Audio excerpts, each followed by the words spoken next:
Okay. Nun Daled.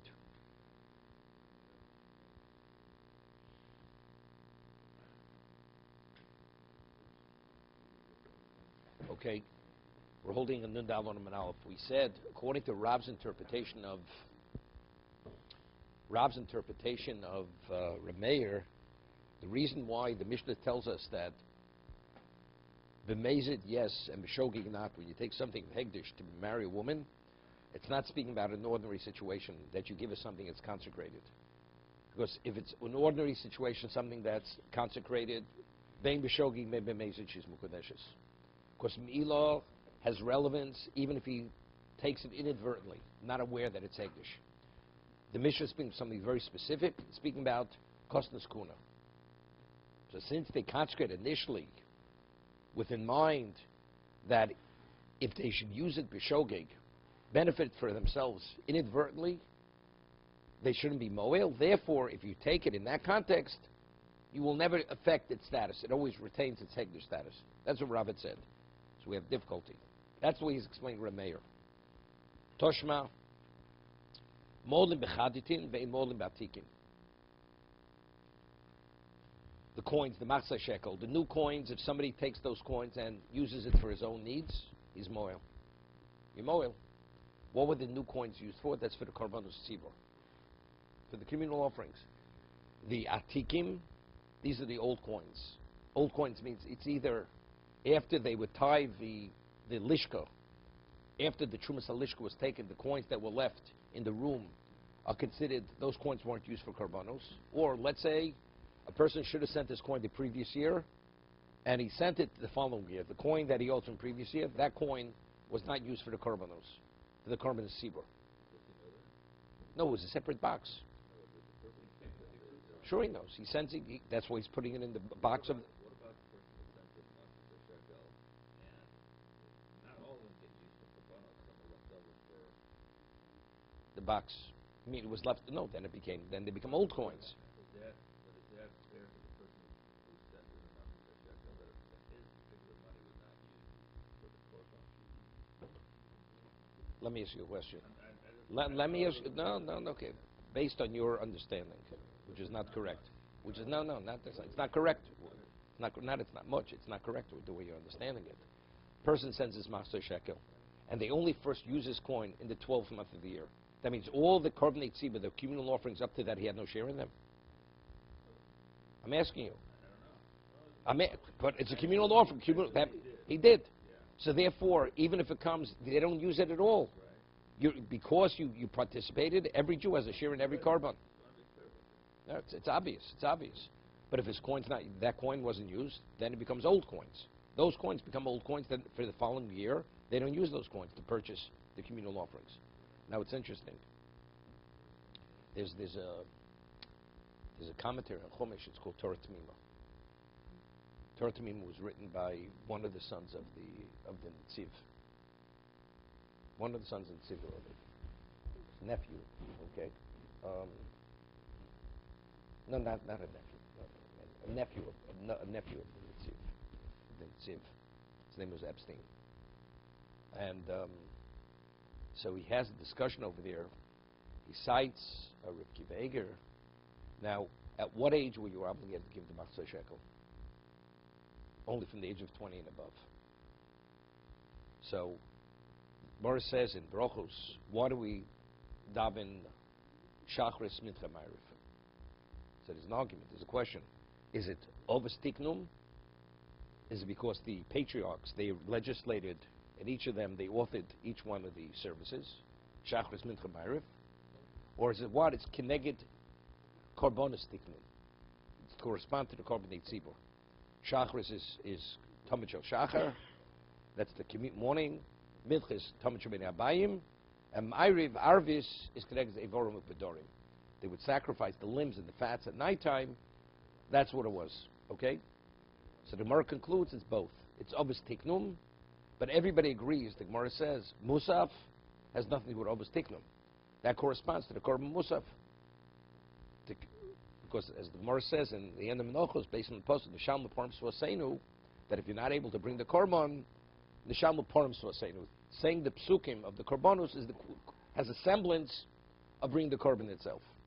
So Kivega says, so therefore, if you have a shlich tzibur, if he's less than 20 years old, should he be the one?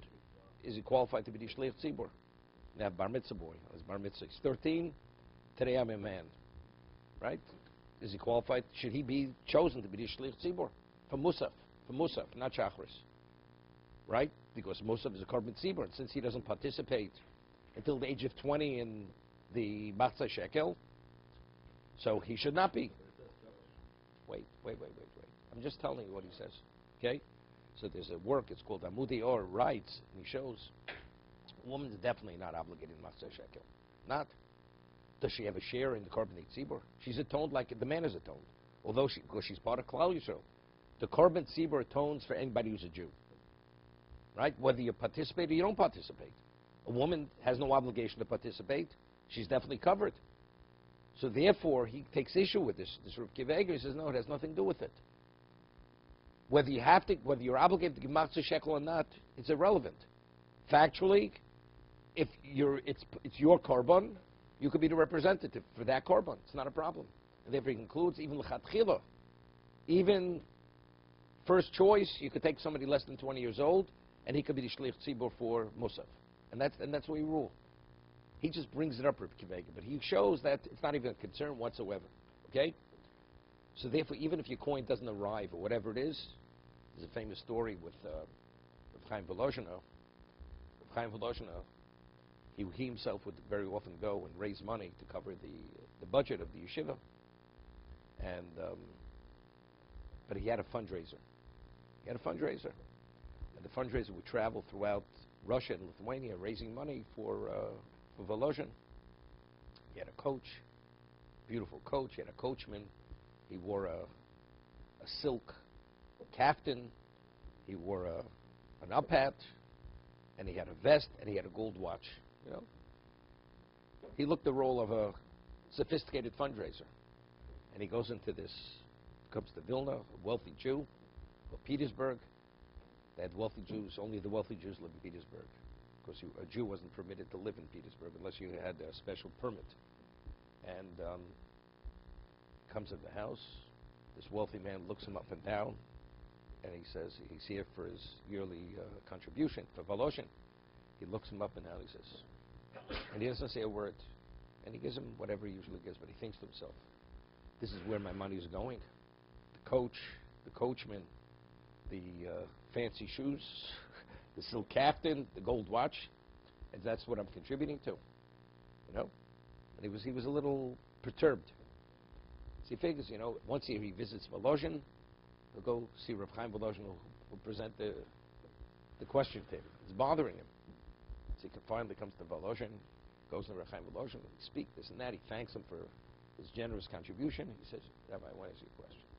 He says, "I want to support Torah. I'm not into supporting the horse and the watch and the shoes and the whole outfit of your fundraiser." He said, "You know, I want to have a schus to support Torah, and I'm a little bothered by it. Here I see where my money's going. It's going into all these other things." So Chaim Volozhin says to him, "This is only explaining something. If you have a schus, it goes into the Torah. If not, it goes into the rump of the horse." That's what he said to him. But that's not the case of Matzah Shekel. Even if your coin doesn't make it till the next year, you still have a full portion in the kapara, in the atonement. Okay.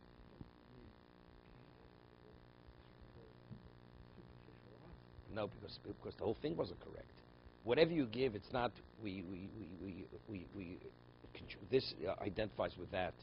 You support the yeshiva. Everybody has a share in everything, right? That's the same idea like the Matzah Shekel. But that's the answer he gave him.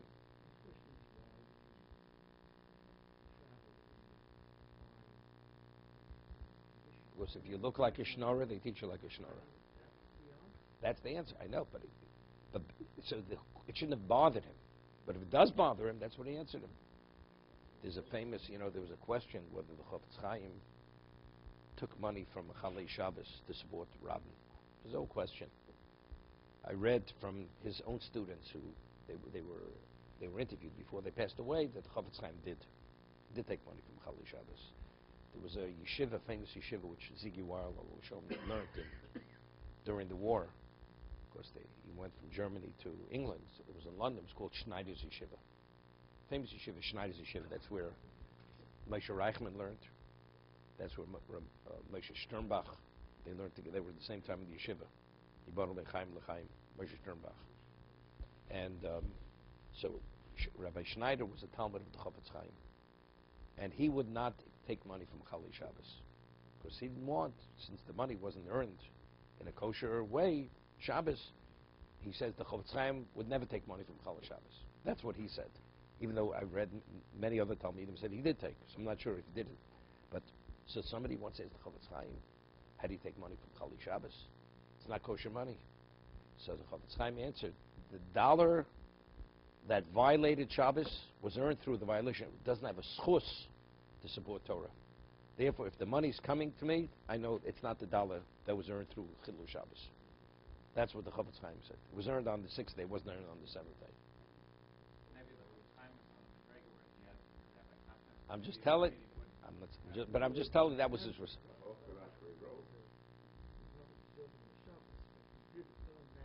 That money which is contributed was earned during the week. So it didn't come through transgressing the Shabbos. I'm just telling. That's what he said.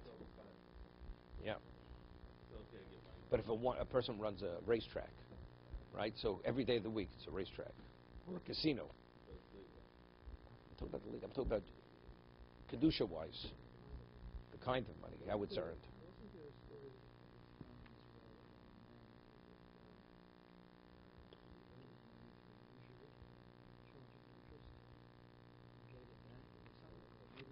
Was the Chofetz Chaim? It was the Rit Al-Ghazi. The Rit Al-Ghazi was a famous shliach of Yerushalayim. He lived in the 1600s. He has a commentary on Shas. So he was a Sephardic Jew. He was a great Makubal Kabbalist. And he lived in the same time, as the Chassam Sofer. He came to Frankfurt to raise money to support the community in Yerushalayim. And they would only send out people with tremendous, great Talmidei Chachamim. Because the greater the person was in Torah, the more successful he was in raising money. Because the communities, they felt would not be appropriate unless you actually support him. So they had to appreciate the person. So the Rit Al-Ghazi came to Frankfurt when the Chassam Sofer was 17 years old. And the Chassam Sofer, at the age of 17, was a Talmud of Reb Nosson Adler in Frankfurt. The Chassam Sofer, originally he was referred to as Ramosha Frankfurter, because he came from Frankfurter. Even though his name was Moshe Schreiber, the family's name was Schreiber, but it's Sofer, because in Yiddish, Schreiber is a Sofer, is a scribe. So Reb Nosson Adler although he was an Ashkenazic Jew, was a famous Makubal. He was a great Kabbalist, Reb Nosson Adler. So the Rit Al-Ghazi comes to Frankfurt to raise money, and the Rit Al-Ghazi was a great Makubal, was a very holy man, authored many, many works on Shas and many other things. And he was a usurer in Frankfurt, a Jew, a Shomer Shabbos Jew. But he always claimed that he didn't. He didn't. And he was a suspect, and they summoned him to the Beis Din. He always said not to. Nosson Adler held he was ribbis d'oraisa. We're not talking about rabbinic ribbis. Torah, violating Torah ribbis. And they could never catch him. So when the Rit Al-Ghazi did not even ask him to participate, to give money. So the Reb Nosson Adler asked the Chassam Sofer when he was 17 years old, when the Rit Al-Ghazi leaves Frankfurt, he should go in the coach with him and accompany him in the coach 5 miles out of Frankfurt, and then walk back by foot to show honor to Rit Al-Ghazi that he's escorting him out of Frankfurt. And he was in the coach with him. All of a sudden, they're about 3 miles out of Frankfurt. Another coach pulls up. Who is it? It's this person. And he hands him a large bag of money. He says, Rabbi, you come to me. I want to participate, support your institution, Yerushalayim. So he gives him, and he just puts the bag in the coach, leaves. Okay? So the Real Ghazi takes the bag. He says, this money is usury. Take it back, give it back to him. I don't want it. He was at a level that he was able to sense the impurity of the money, gave it back to him, says, give it back. This money will not bring about anything good. Give it back to him. Famous story of Elchanan Wasserman, Zecher Tzadik Livrocha. Right before World War II, he was on the west side for 2 years. And there was a family he stayed with. The name of the family was Golding family. That's it. And her husband was a very rich man. They were observant people. And they were in the textile business. And imagine in the 30s, what did people know about? Even though it was Shomer Shabbos, people didn't have certain sensitivities. And they wanted, in the worst way, to help him raise money for Branovich. So, he would come back late at night always. And they treated him royally. I mean, with the greatest reverence and respect. And attend to every need, that he shouldn't be burdened with anything. So he comes back late at night, and he sees a stack of tickets, printed tickets. And it says, dinner dance for the Branovich Yeshiva. A dinner dance for the Branovich Yeshiva. Rabbi Chanan sees this. He takes the tickets, and he apologizes. He tears them up. He says, "Van azelcha geld, Torah wird nicht wachsen." And this kind of money, Torah is not going to grow. That was it. So again, you have to have, it's a sense of what it is. Toshma. Getting back to the coins. Molim bechartin ve'molim batikin. One is moil. If one benefits from the new coins, one is moil. One has to pay, meaning you have to pay the value, a fifth, and bring a korban. Ve'molim batikin. But from the old coins, the coins from the previous year, or the coins that were left over in the room after they had taken the coins out of the room, because we had mentioned they would fill these boxes, which we used to purchase the korbanos 3 times a year. And the coins that were there, just to repeat it again, it's a Mishnah Shkolim, the Jews would send them Machzor Shekel.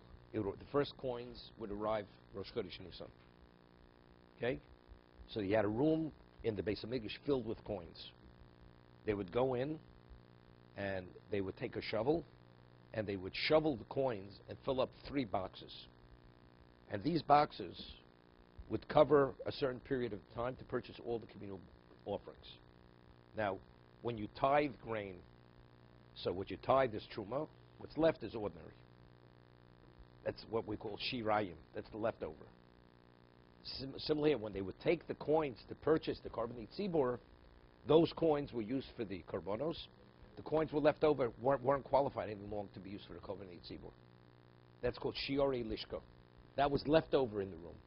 So as I mentioned, they would take a leather mat, cover over those coins. Now, new coins would come in. Throughout the year, people were sending coins. Everything didn't arrive on Rosh Chodesh Nisan. Again, the coins accumulated. The boxes eventually were emptied, so they had to replenish the boxes. They would go in from the new level of coins, again, fill up the boxes, which would cover, again, a certain period of the year. Then they would take a mat, cover over those coins. And the coins, again, came in throughout the year. Coins continue accumulated. So the coins on the very upper level were never tithed. And then they would actually take those coins and again tie them, and that would keep them till the end of the year. One second. Okay. That would keep them till the end of the year, and all the coins that were left in the room, lishka is a room, that was called shiori halishka. That was the leftover coins in the lishka. Those coins were used, as we'll discuss, to refurbish Yerushalayim, to build the walls, to do the certain repairs in Yerushalayim. That's what it was. Those coins, of course, are Yemoel. I mean, if you build a wall, or you fix the streets, or what, people are benefiting continuously. Or you sit in the shade of the wall, right? So you're benefiting continuously. So the new coins, which we use for the korbanot tzibur, they're Yemoel, because that's specifically designated only for korbanos. The old coins, you're not moel. One second. So the Tanna Kama says you're not moel. Seemingly. Ramero memolin, apatikin. So the Gemara has a problem. The way Rav explains Rameir, why are the kosnos, or why when you take kosnos kuna, when you take the shirt of the Kohen, even if you take it and you marry a woman with it, inadvertently, why does it not go to chulin? Why doesn't the conversion from hegdish to chulin take place? Since when they consecrated, it was consecrated that it could be used even on a personal level, because a Kohen, it's inevitable he will benefit from it, not within the context of avoda. He'll either put it on a little bit too early or not take it off immediately after he finishes officiating. So therefore, in any area of shogeg, one is not moel, right? That's how Rab explained Reb Meir. So now you have coins that are used, that are designated for refurbishing Yerushalayim. Okay? Because that's the way they were consecrated. That once they become no longer qualified for korbanos, use it to that other purpose. What about for your own need? Let's say a person would take those coins inadvertently and purchase something in the grocery. Is that milah? Meir says that's milah. You moel. Because the consecration of the coins was only to be used for communal needs. But for personal needs, then the conversion takes place. So if that's the case, we have a contradiction. Because according to Rav's understanding of Reb Meir, the Mishnah, when it says if you marry a woman with hegdish, Enim Kodesh b'shogeg, it's being specifically the shirt of the Kohen, the vestment. The new shirts. We'll forget about Tosas yet. The shirt, Kostas Kuna, right, the shirt. And since it was consecrated initially, that if b'shogeg, a person would benefit from it, because it's inevitable, it's not possible to avoid, so therefore the whole area of shogeg has no relevance to Milah, meaning to the conversion process. So what does Reb Meir say? That if you use the old coins, although the coins were used in a certain context to accommodate people's needs, which was benefit, but yet Reb Meir says if you take those coins and inadvertently use it in another context, you're moel.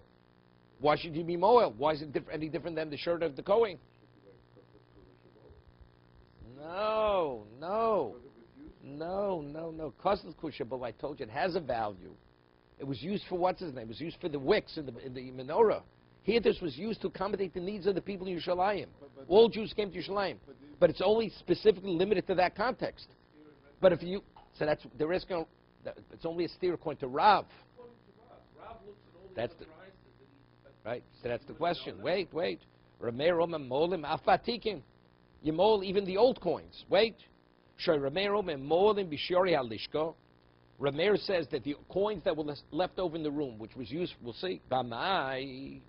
Why are you moel according to Rav's interpretation? Name a whole venidle honos. Since these coins were designated to benefit from them, meaning the leftover coins, again with the same concept. The Torah was not given. A human being's not an angel, and if it's inevitable. Because we're only human, we're going to benefit on a personal level. Therefore, not moel. Why? The Choma Seir, the wall of the city of Yerushalayim, Umigdaloseo, and the towers of Yerushalayim, Mishyori Halishka Osu, they were built from the coins that were left over. Ditnan, as we learned in the Mishnah, Choma Soir Migdaloseo v'Chotzorcha. The walls of the city, its towers, all the needs of refurbishing of the city. So if that is the case, so it was consecrated, so therefore you can benefit it in a certain context to benefit from it. So what's the total malchei assuras? As we said, a person may sit in the shade of the wall to protect himself from the sun. Inadvertently, he may do it. So we're creating a pitfall for the community. The answer is it was consecrated in that context. You should not be moel. And yet, it's Reb Meir says if you should go intention, if inadvertently, it should be outside of that context. You should take the coin and marry a woman with that coin. He's moel. But according to Rab's understanding, if it's similar to the shirt, you shouldn't be moel, right? So the Gemara says very simple. How does Rab answer it? He says, "Lo temer Rebbe." We changed the text. It should not be read. Reb Meir says, "Elem Reb Yehuda." That's the Mishnah. Reb Yehuda says, when you mekadosh behegdish, he says b'shogeg b'kudeshes, because he's of the opinion that when it's only limited to that area of shogeg. No, that's because Mila has not been made Reb Yehuda. We're talking about the shogeg. Shogeg. So that's the argument. According to Reb Meir, if it's not consecrated in the context of shogeg, any area of shogeg, you're not moel. Even though it was not in the area that they specifically consecrated it for, like Kostan Skuna. Rabbi Yehuda says yes, it's limited to that, and therefore she's married, because that's called Mila. If there's Mila, so the transition from Hegdish to Chulin takes place. What are you asking, David?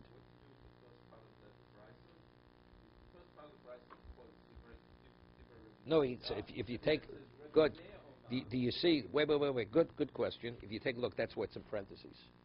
That's why it's in parentheses. Tosa says, that gear, it doesn't say Divrei Rabbi Yehuda. So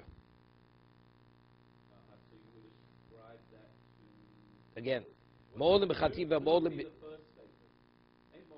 Yeah, it's, right. If you take a look, bottom Tosis. Makam mashma, take a bottom Tosis, it's just a one-liner. Lo garsin le'el gabi Mo'olim b'atik and Divrei Rabbi Yehuda. According to the conclusion of the Gemara that we say it's Rabbi Yehuda, not Rameir, you cannot have in the text that these are the words of Rabbi Yehuda. The Goras le'havalei epuch, elavadi stomim nishnis, gam Rabbi Tam mochek b'sifro. Rabbi Tam also, he deletes this from his text. Doesn't say it. But again, you have to, I understand. It's mo'olim b'atikin, ve'mo'olim b'charatim, ve'mo'olim b'atikin. It has to be within the context of its usage, what it's meant to, right? However, Rabbi Yehuda says there is a context you can be molded even by atikin. If it was within the context that it was meant to be used for, and you were protected with the shade of the wall, you're not going to be moel, because that's lo Torah malchei ashoris, right? But if you should take that same coin and marry a woman believing it's your coin, then she's married, because you won moel, even though it's shogeg. Okay? Toshma.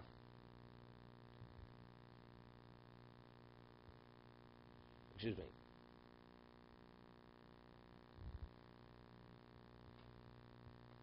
The Tanya, Omer Rabbi Shmuel Rav Yitzchok. Rabbi Shmuel Rav Yitzchok says, Avdi Yerushalayim shenoshru mo'olim behem, divrei meir. The stones of Yerushalayim, let's say a stone detached itself from the wall. Rabbi Meir says, Yemoel. But according to Rav, that stone was purchased with what?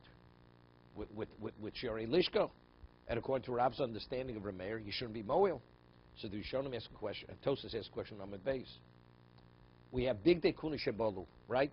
Originally you have the shirt of the Kohen, the vestment.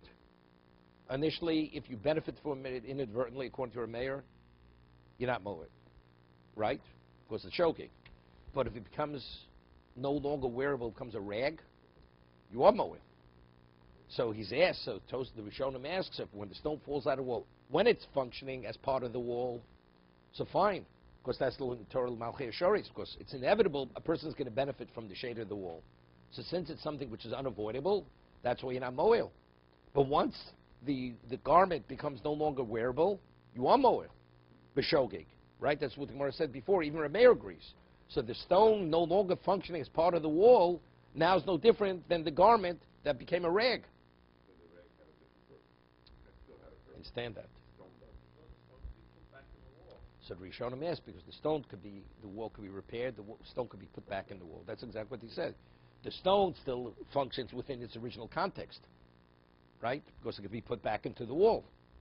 However, once the garment becomes worn, that it was a rag.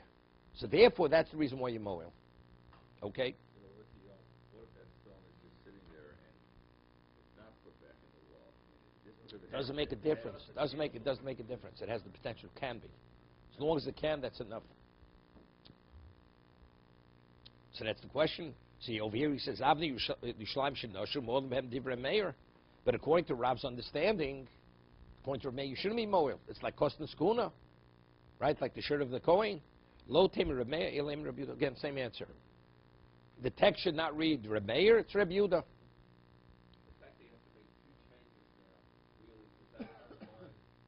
You could say it's the same. No. It's the same mistake made over and over again. You understand? Yeah, but the likelihood of mistakes multiplied is probably zero. Look, it's a doche. That's the reason why we rule like Rabbi Yochanan. It's irrelevant. We rule like Rabbi Yehuda. We don't rule like Rama anyway. It doesn't make a difference. Okay, I agree.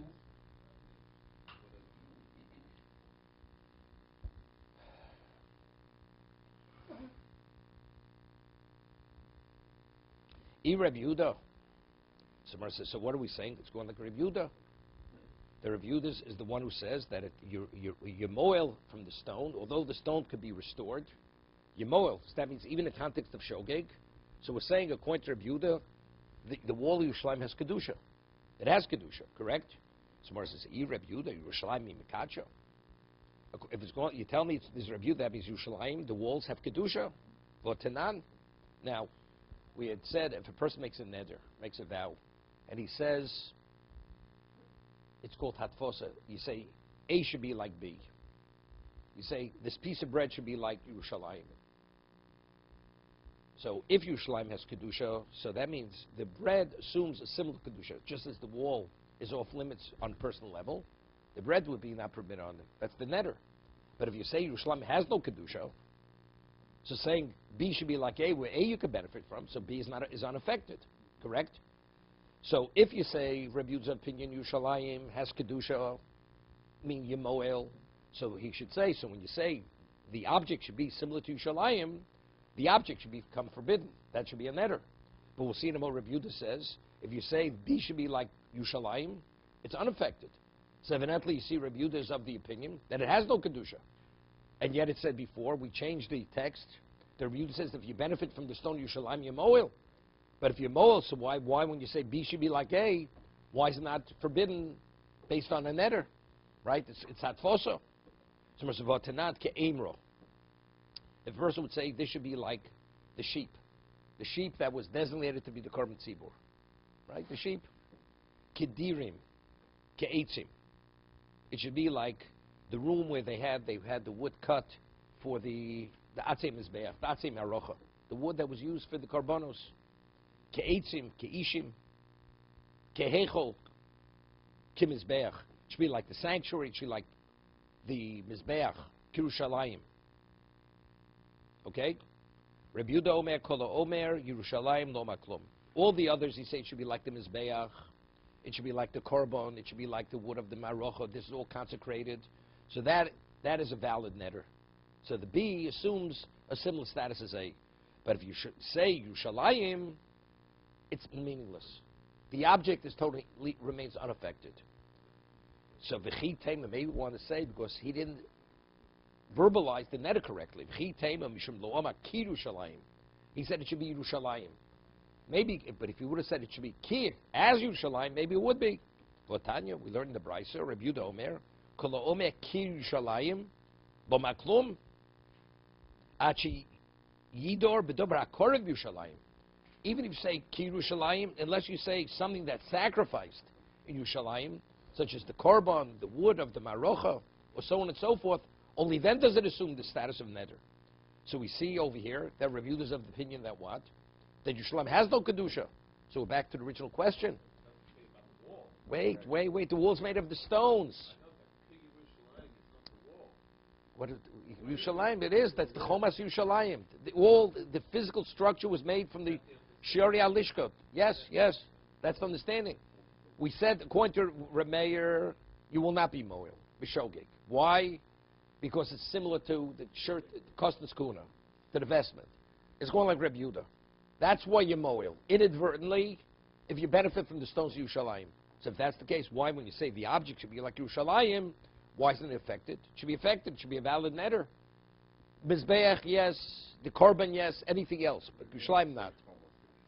No. The whole city in there. No. But by definition, if people there's money, extra money for the wall. No, but will you build your own house? That's not. We're talking about Yerushalayim. We're not talking about what a person built personally for himself. What Yerushalayim means what Yerushalayim is. So that money that was used to build the wall, that was extra money. That was extra money. So what are we saying? According to Rav Yehuda, in what context are you permitted to benefit? Something which is unavoidable. But anything else which is not unavoidable, let's say the stone has been separated from the wall. You will be moed. But here, so if that's the case, if you have a context of Meila when you say Yerushalayim, it has a kedusha within a certain context. So why does the object remain unaffected? The object should become forbidden with neder. But he says no, because it's not kadosh. So you see, it wasn't. So how do we reconcile it? So on the Gemara answer is simple. Again, Trei Tanoi, Nino Alib Rabbi Yehuda. There's an argument within Rabbi Yehuda. The brisa we quoted before that it says going to Rabbi Yehuda that you are moel. That's one opinion in Rabbi Yehuda. Another Tana disagrees. So it comes out according to the other Tana. Reb Meir and Rabbi Yehuda would both agree that you're not moel, but for a different reason. In our Mishnah, Kosnas or everybody, he consecrated it. But in what context was it consecrated? That what? Only, that's the argument. Reb Yehuda and Reb Meir. Reb Meir says that anything within the area of Shogeg, you're not moel. They have Eidim Ukudeshes b'Shogeg. Reb Yehuda says no. You're not moel if you wear it as big dekuna, because it's inevitable he's going to benefit because he puts it on maybe too early, he doesn't take it off soon enough. But out of the context of officiating, even b'Shogeg you're moel. Therefore, going to Reb Yehuda b'Shogeg you're moel, remain not. But in regard to the wall, Yerushalayim, there's an argument in Reb Yehuda. Does it have kedusha or not kedusha? So the brisa that we quoted before says it does have kedusha. That's one opinion in the understanding of Reb Yehuda. And the other one says no. Reb Yehuda holds it's nothing. It's nothing. They become totally defunct. So if you benefit from the coins of Yerushalayim, the old coins, you're not going to be moel. Omer Ula.